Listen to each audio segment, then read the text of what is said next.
Okay, so when I'm talking about spikes, these are closed fans. If you don't know how to make a closed fan, then you can hop over to my other video, closed, wide and narrow fans, to see how you can make closed fans. Now, when I'm talking about the fill section, this is filling in. So we're going to fill in between spikes. So when I say, oh, the fill section is going to be X, Y, Z, that's what I mean. I mean the sections between the spikes.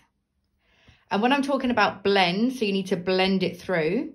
Say, for example, between the spikes, we're going to do 11s on the bigger lashes.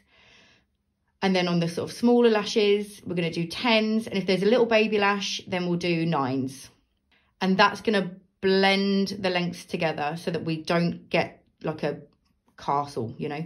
It's all still going to be quite up and down and lovely. And blending the lengths can create a real sort of dense section, which is why on my sets, I never need to edit, you know, I never need to make the lash line look any darker. It's already pitch black. Now, to be able to see the spikes, you need to have at least 4 millimeters difference. So the longest spike, say that's a 16, you're filling in areas, needs to be longest 12. And that's to be able to visually see them when they open their eyelashes. You know, if she's full of really good strong lashes and the odd baby hair, then you don't need to look at this so strategically.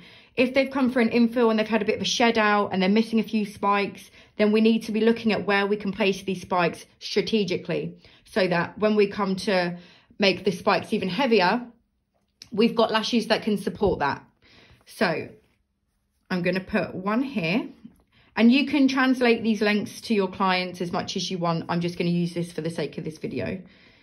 So I never start with a spike on the right on the outer corner. We always want to drop that down anyway. So I always come in about, say if this is the eye, 3 millimeters, 2 millimeters, something like that, depending on the eye shape again.